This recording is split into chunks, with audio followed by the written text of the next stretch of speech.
मुबारकबाद देते कि आज शहर का उत्सव था।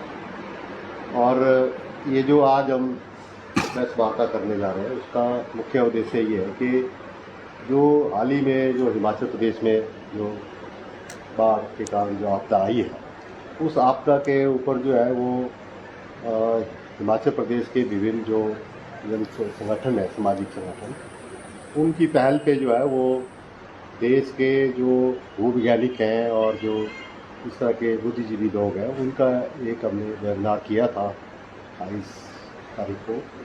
तो उसकी जो रिकमेंडेशंस हैं और लगभग 45 संगठन इसमें शामिल हुए थे, उनकी जो विश्लेषण उन्होंने किया है, उसके आधार पे आज हम प्रेस वार्ता करने जा रहे हैं कि उस पर कौन कौन से ऐसे मुद्दे जो है निकल के आए, जिसको आने वाले दिनों में जो भी केंद्र की सरकार है और राज्य की सरकार है, उनको उसके ऊपर पहल करनी चाहिए और उसके ऊपर जो है वो काम करना चाहिए।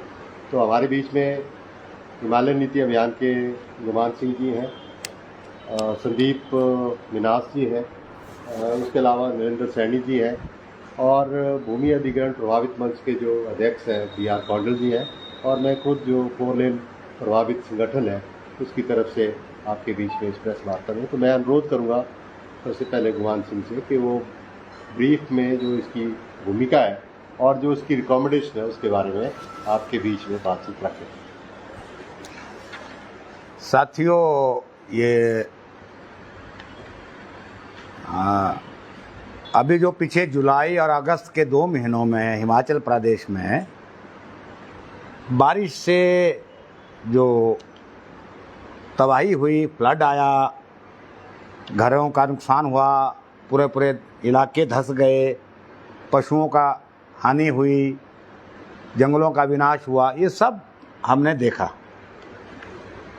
और गवर्नमेंट ये कह रही है कि लगभग 12,000 करोड़ से ऊपर का नुकसान हुआ है और ये त्रासदी हमने झेली।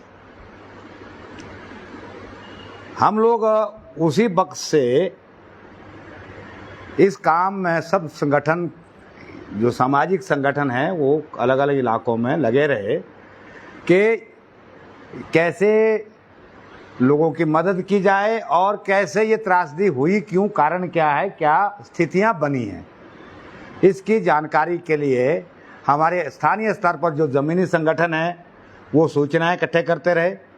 छोटे छोटे गांवों के पत्रकार, यूट्यूबर्स और आपके मीडिया के लोगों ने बहुत सारी सूचनाएं उपलब्ध कराई।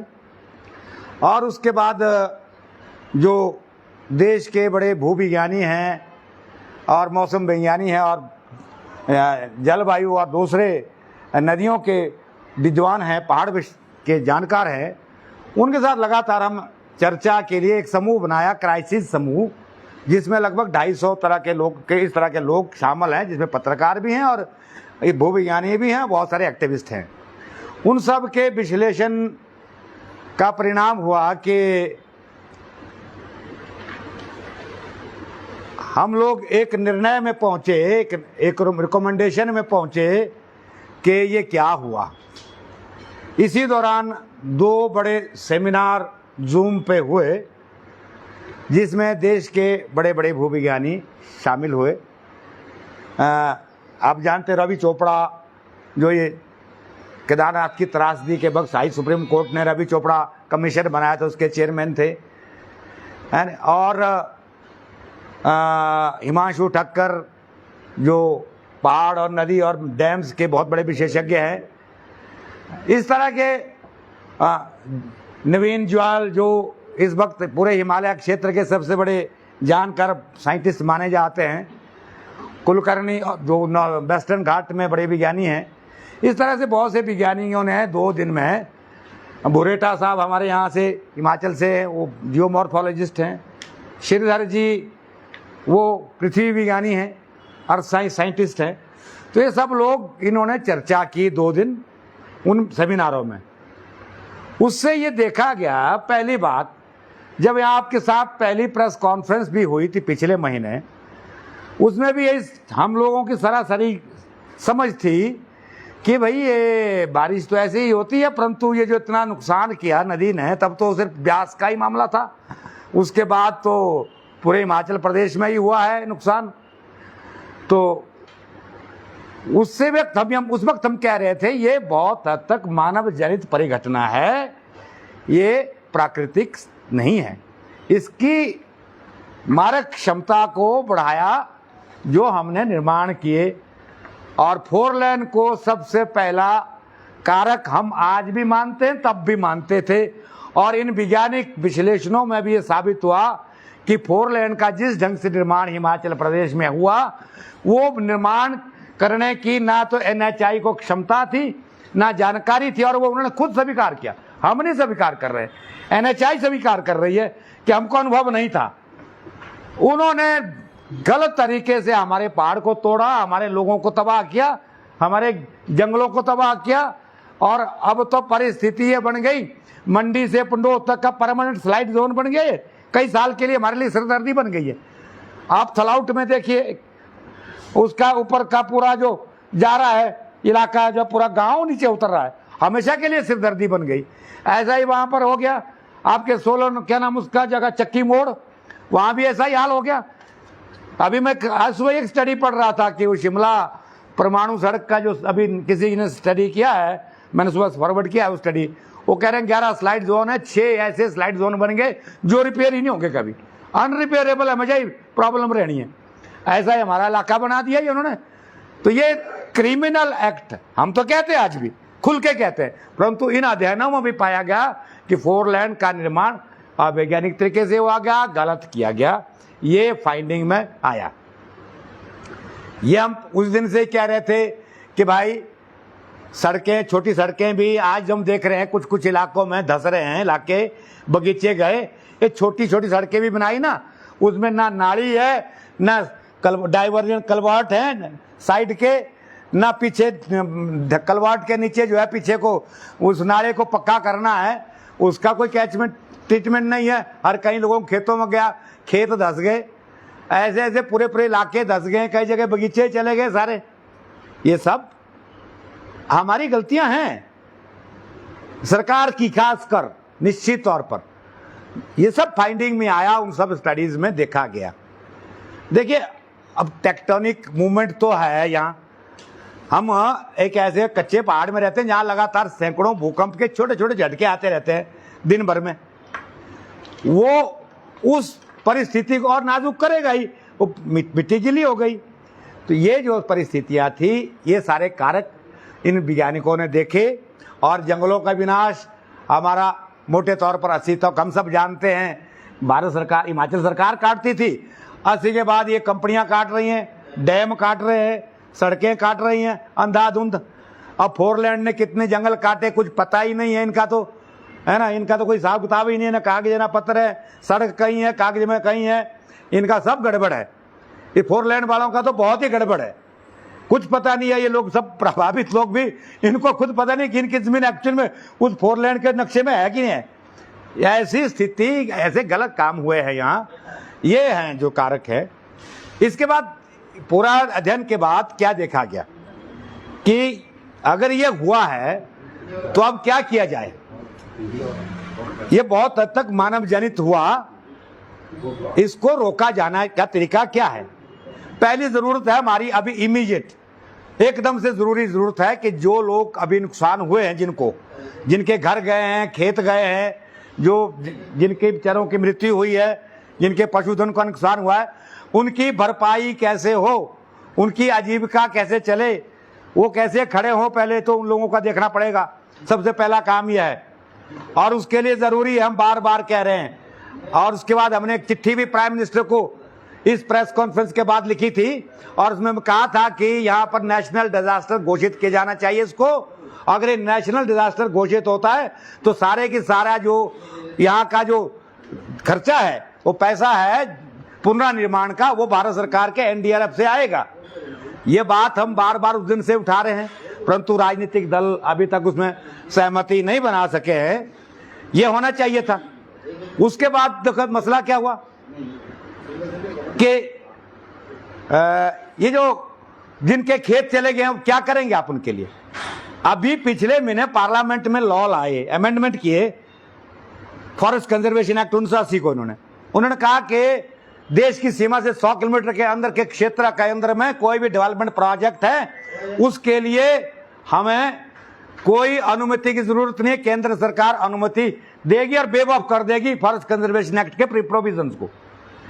अरे भाई, मेरा इलाका, हमारा पहाड़ियों का पहाड़, हम लोग बेअर्ग हो गए, हमारे घर धस गए, हमारे खेत चले गए, हमारे लिए नहीं होगा क्या? अब भी हिमाचल सरकार को लिखना चाहिए, केंद्र सरकार को। मैं फिर कहूंगा मुख्यमंत्री को कि वो तुरंत लिखें कि वेव ऑफ कीजिए एफसीए के कंडीशंस और उन लोगों के जिनके खेत बसाया जाए। और ये जो फॉरेस्ट कंजर्वेशन एक्ट है उसमें तरतीब क्या मतलब बाकायदा उसमें सिर्फ एडिशन होने की जरूरत है, वो की जा सकती है। ये होना चाहिए सबसे पहला काम।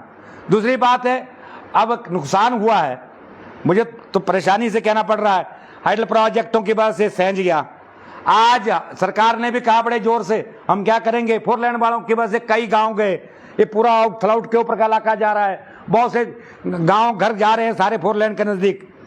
वो मानते ही नहीं है कि हमने हमारी वजह से हुआ है, हालांकि उनकी वजह से हुआ है, उन्होंने वर्टिकल काटा, अब वो धस रहा है पूरा इलाका, गांव धस रहे हैं। इन पर जो है ना मुकदमे होने चाहिए, डैमेज सूट फाइल करने चाहिए थे स्टेट को। दुर्भाग्य से स्टेट ने पहले तो कहा, इन्होंने स्टेट गवर्नमेंट ने कहा है कि हम करेंगे डैमेज सूट फाइल, आज तक क्यों नहीं किया? मैं कहना चाहूंगा और मैं इंडिविजुअल लोगों को भी कहूंगा कि वो डैमेज सूट फाइल करे, एनएचआई के खिलाफ भी, हाइडल प्रोजेक्ट वालों के खिलाफ भी। मैंने भी किया अभी एक डैमेज सूट फाइल इनके खिलाफ, इसीलिए किया। There is no remedy. हम लोगों की तबाही इनके गलत कामों से हुई है, ये स्टेट गवर्नमेंट को उठानी चाहिए थी बात। उसके बाद जो बिजनेस और लाइवलीहुड का सवाल था, हम बार बार कह रहे हैं कि प्रदेश के आज टूरिज्म एक बड़ा काम है, 7% जीडीपी में कंट्रीब्यूट भी करता है, लाखों लोगों को रोजगार भी देता है। परंतु टूरिज्म के डाइवर्सिफिकेशन की योजना बनाइए। एक बड़े शहर में नहीं करो इकट्ठे, छोटे छोटे गांवों में ले जाओ और बड़ा बड़ा स्ट्रक्चर मत अलाउ करो। छोटे छोटे 8-10 कमरों से बड़ा होटल बनाने की अनुमति मत दो, और उनके इससे डाइवर्सिफाई हो जाएगा ये सारी चीजें। ऐसा ये सब इन सारी चीजों में इन रिकमेंडेशन में आया। इन रिकमेंडेशन में अंत में भी कहा गया कि हिमालय के विकास के लिए हिमालय विशिष्ट एक पॉलिसी बननी चाहिए, यहाँ की परिस्थितियों को समझते हुए, और उस तरह एक निर्माण की नीति तय होनी चाहिए। ये जो मोटा मोटा जो है ये रिकमेंडेशन में आया। आज इस रिकमेंडेशन को हम आपके सामने रख रहे हैं।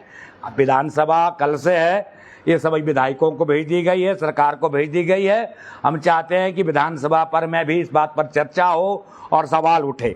और मैं तो ये कहूँगा फिर से, राजनीतिक पार्टियों को इस मुद्दे को अपने राजनीतिक एजेंडे में लाना चाहिए, और अगले चुनावों में इनके घोषणा पत्र में अगर पर्यावरण और ये जो नुकसान जो तबाही हुई है अभी, अगर इसकी भरपाई के लिए बात नहीं होगी, मैं प्रदेश की जनता को कहूंगा कि वो सवाल उठाएं इनसे और इनको इसको शामिल करना चाहिए अपने राजनीतिक मुद्दे में। धन्यवाद। धन्यवाद गुमान जी। मैं अनुरोध करूंगा BR कौंडल जी, जो हमारे भूमि अधिग्रहण प्रभावित मंच के अध्यक्ष है, जो प्रदेश के अंदर कोई 24 संगठन है जो 4 लेन के अंदर सम्मिलित है, और उन संगठनों का लंबे समय से संघर्ष रहा है इस प्रदेश के अंदर कि जो भूमि अधिग्रहण कानून है उसको लागू न करते हुए पुनर्निवासन, पुनर्स्थापना और पुनर्निर्माण जो है उसको बिल्कुल लागू नहीं किया जा रहा है, ना 2013 कानून लागू किया जा रहा है। मैं कौंडल से अनुरोध करूँगा कि जो ये तबाही हुई है उसमें 4 लेन से संबंधित जो बातें हमने उठाते रहे हैं, 45 मीटर के बाहर हमने शुरू से कहा कि उसका मुआवजा तुम दो। आज उनको समझ आ रहा है कि वो मुआवजा जो है वो बहुत वाजिब था। उसके बारे में अपने बातचीत रखेंगे BR कौंडल।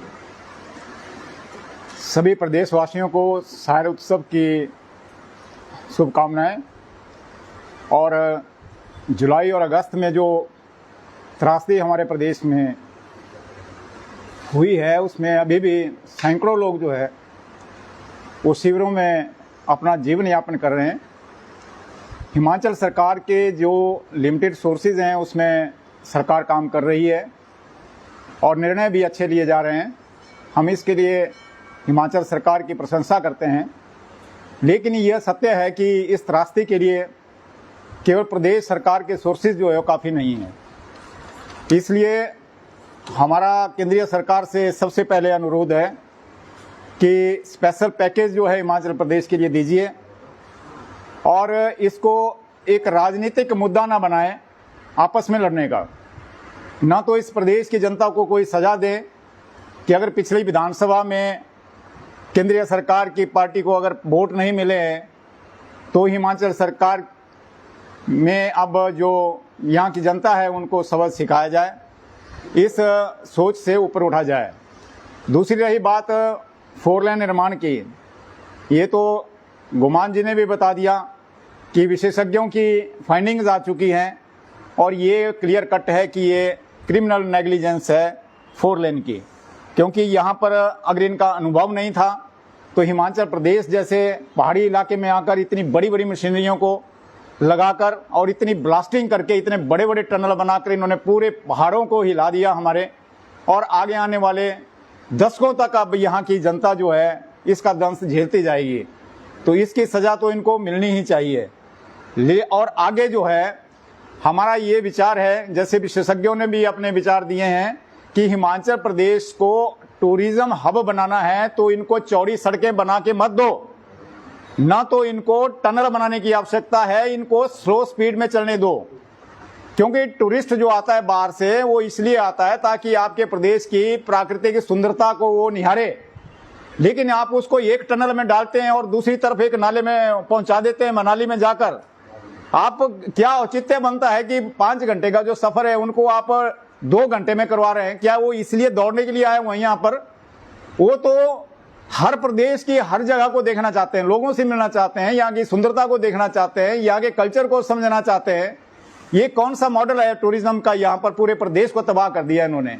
तो ये जो विकास के नाम पर विनाश हो रहा है, मेरा सरकार से अनुरोध है कि इस मॉडल को चेंज किया जाए और प्रदेश को दोबारा पटरी पर लाना है तो जो कानून आप बना रहे हैं उनको स्ट्रिक्टली धरातल पर भी लागू किया जाए। कोई ऐसा ना हो कि नेताओं के और उनके चमचों के लिए कानून अलग हो और आम जनता के लिए अलग हो। यही मेरा कहना है। धन्यवाद। बहुत बहुत धन्यवाद कौन साहब। इसके उपरांत में संदीप मिनास जो हमारे धर्मशाला से संबंधित है और काफ़ी समय से कुल्लू वैली में जो है वो पर्यावरण के मुद्दों पे काम करते आए हैं, मैं उनसे अनुरोध करूँगा कि वो अपनी बात को रखें। संदीप जी।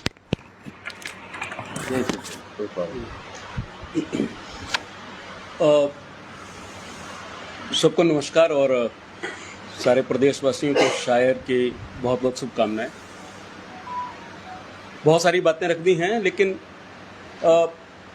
होता क्या है कि जब भी कोई घटना होती है तो सबसे इम्पोर्टेंट होता है उस घटना से हमने जो सीखा और उस सीख को, उस लर्निंग को हम आगे कैसे लेके जाएंगे।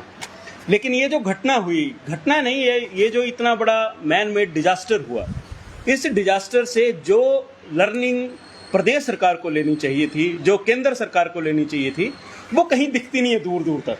वो जहाँ पे वो वहाँ जहाँ जिस ढर्रे में वो हमेशा नीति के ऊपर बात कर रहे थे उसी पे आज भी बात कर रहे हैं।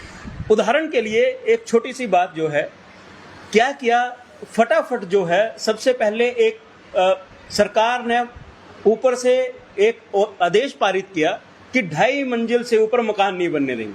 क्या स्टडी है भाई आपका? हिमाचल जो है वो 5 एग्रो क्लाइमेटिक जोन में बंटा हुआ एक प्रदेश है। 5 एग्रो क्लाइमेट जोन का जो भू विज्ञान है वो अलग तरह का है, उसका जो जियोमॉर्फोलॉजी है वो बिल्कुल अलग तरह की है। आप ऊना की जो जियोमॉर्फोलॉजी है, जो जियोलॉजी है, उसको आप अप्लाई कर देंगे लाहौल स्पीति में। क्या इसका क्या लॉजिक है, क्या इसका कारण बताते हैं।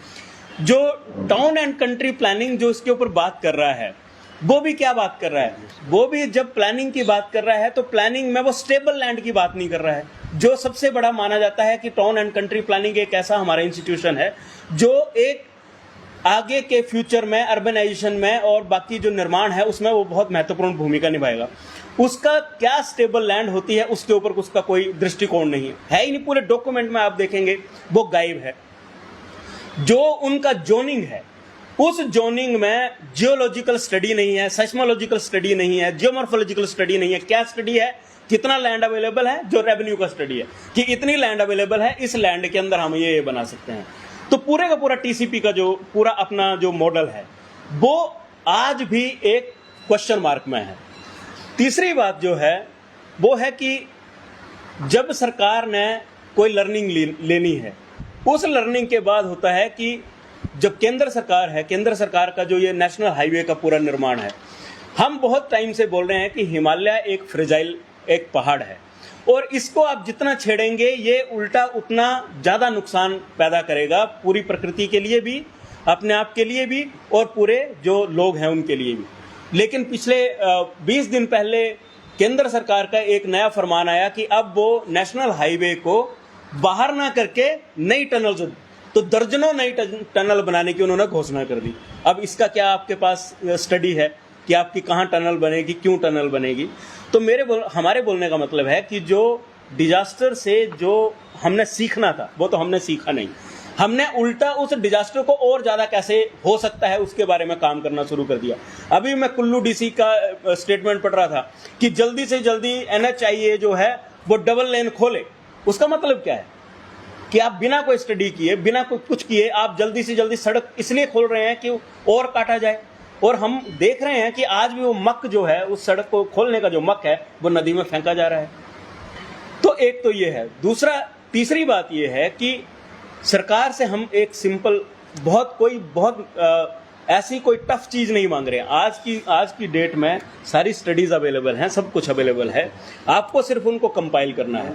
हम सरकार से मांग कर रहे हैं कि हिमालय एक फ्रेजाइल क्षेत्र है और हिमालय का पूरा डेवलपमेंट मॉडल अलग तरह से होना चाहिए। इसलिए हिमालय के लिए अलग से मिनिस्ट्री की घोषणा आपको करनी पड़ेगी और वो जो मिनिस्ट्री है वो सिर्फ हिमालय क्षेत्र के निर्माण के, हिमालय क्षेत्र के विकास के मॉडल को अपनाए और हिमालय के हिसाब से अपनाए।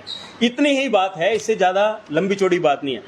उसके बाद एक और बात है, वो ये बात है कि जो लोगों ने अपना 2019 में कोरोना कोविड टाइम जो आया 2019 और 2020 का पूरा हमारा जो उद्योग है, पर्यटन का उद्योग, वो पूरा तहस नहस हुआ। डिजास्टर आया, हमारा पर्यटन का पूरा उद्योग तहस नहस हुआ। इन जो उद्योग इतना बड़ा तहस नहस हुआ, बहुत सारे लोग डिजास्टर्स में अपनी जमीन खो चुके, अपने बगीचे खो चुके। हमारे पास हमारे पास ये है कि इस उद्योग को कैसे उभारना है, सरकार ने उसके ऊपर कोई ठोस नीति नहीं है उसकी। और वो अभी भी बड़े बड़े निर्माण, बड़े बड़े इन्वेस्टमेंट, बड़े रिजोर्ट, बड़े हेल्थ स्पा, इसके ऊपर बात कर रहे हैं। जो छोटा है इस पूरे टूरिज्म इंडस्ट्री के साथ, उसको उभारना कैसे है? उसमें जो टूरिस्ट गाइड काम कर रहा था, उसमें जो एडवेंचर स्पोर्ट्स में काम कर रहा है, उसमें जो याक के साथ काम कर रहा है, उन सबको उभारना कैसे है? टैक्सी वाले को कैसे उभारना है? उसके ऊपर एक जो प्रदेश सरकार है उसको एक पैकेज लाना चाहिए और मिनिस्ट्री ऑफ टूरिज्म जो सेंटर की है उसको स्पेशल पैकेज इसके लिए रिलीज करना चाहिए इन सारे लोगों के लिए। उसके साथ वन अधिकार कानून 2006 है। ग्रामीण स्तर पे जो लोगों का जीविका छिन गई है, खेत चले गए, बगीचा उनका चला गया, तो सामुदायिक वन अधिकार का जो उनका प्रोविजन है वन अधिकार कानून 2006 के अंदर, उसके तहत उसके वन संरक्षण और प्रबंधन के जो प्रावधान है उसमें उनकी जीविका को कैसे और सुदृढ़ किया जाए। एक तो उनको लैंड दी जाए, घर के बदले घर का निर्माण उनका किया जाए और वो उन प्रावधानों में उनकी जीविका को कैसे सुरक्षित किया जाए, इसके ऊपर सरकार को एक मिशन स्तर पे काम करने की आवश्यकता है। धन्यवाद। धन्यवाद संदीप जी। जो ये बातचीत हमारी हुई है और हमारे बीच में नरेंद्र जी हैं, अगर आप कुछ जोड़ना चाहते हैं, खासकर स्पेसिफिक पर्यावरण के ऊपर कोई बातचीत रखना चाहते हैं तो आप भी बोल सकते हैं, मतलब ब्रीफ जैसे करें।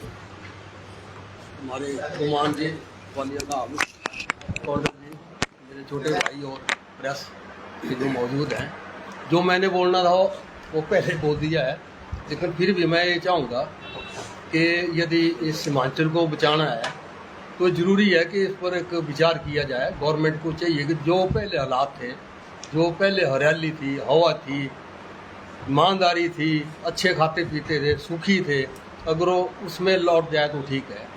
अब जहाँ जहाँ ये 4 लेन की बात है, गुजारा करना सीखो, जरूरी नहीं है कि पहाड़ खुदे जाए।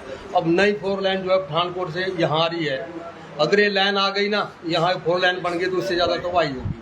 और जो नंबर 5 में आते हैं ये तो नदियों के किनारे या जहाँ ये कटिंग हुई है वहाँ नुकसान हुआ है, लेकिन जोन 4 और 5 जो कि वैज्ञानिक जो है इसकी वार्निंग दे चुके हैं, यदि ये हुआ तो बचाने वाला भी कोई नहीं मिलेगा। यदि हमारे पहाड़ों पर पेड़ होंगे, मजबूती होगी तो हम बच सकते हैं। Thank you. ठीक है, धन्यवाद नरेंद्र जी। अंत में मैं अपनी बात को समेटता हुआ, और जो हमारे साथियों ने बातचीत रखी है, ये जो त्रासदी है ये आपको मालूम है पूरे देश के अंदर जो है ये बहुत बड़ी आपदा हिमाचल प्रदेश में हुई है। और इस आपदा में जो हिमाचल प्रदेश की सरकार है, आज की सरकार है या कोई भी सरकार होती, अपने संसाधन हमारे पास नहीं है, और हम जो है पूरे के पूरे तौर पे अगर पुनर्निवासन, पुनर्स्थापना, पुनर्निर्माण अगर करना है तो हम केंद्र पे निर्भर हैं। तो केंद्र सरकार से हम आग्रह करते हैं कि इसको जो राष्ट्रीय आपदा घोषित किया जाए, और जो NRDF की जो उसके मिनिमम जो उसके क्या बोलते हैं प्रावधान है, उनको जो है यहाँ पर इमीडिएटली जो है वो लागू किया जाए। और क्योंकि हिमाचल प्रदेश इसकी भरपाई ना कर सकता है, ना इसकी अपने बस में है, क्योंकि हमारा यहाँ पर कोई भी अपना रिसोर्सेज नहीं है। जो हमारे मुख्य 5 मुद्दे इसके अंदर आए हैं, उन 5 मुद्दों के बारे में चर्चा विस्तार में हो चुकी है, और मुख्य तौर पे है कि जो लोग बेघर हो चुके हैं इस समय, और जो लोग जिनकी गंभीर आजीविका जो है वो बिल्कुल प्रभावित हो चुकी है, उनको जो है उसको ज़मीन के बदले ज़मीन, मकान के बदले मकान, जो बातचीत हमारी आई है। और उसके अलावा जो है केंद्र सरकार जो है इसके अंदर इमीडिएटली जो है वो कार्रवाई शुरू करे, लोगों को इसका क्या कहते हैं मुआवजा दे। और दूसरी बात यह है कि जितनी भी जो भूमि का उपयोग है वो बातचीत आ गई है कि उसका जो है पूरा प्लान बने कि कैसी भूमि जो है कहाँ पे परियोजना के लिए होती है, कहाँ पे रहने के लिए होती है, उसका एक किया जाए।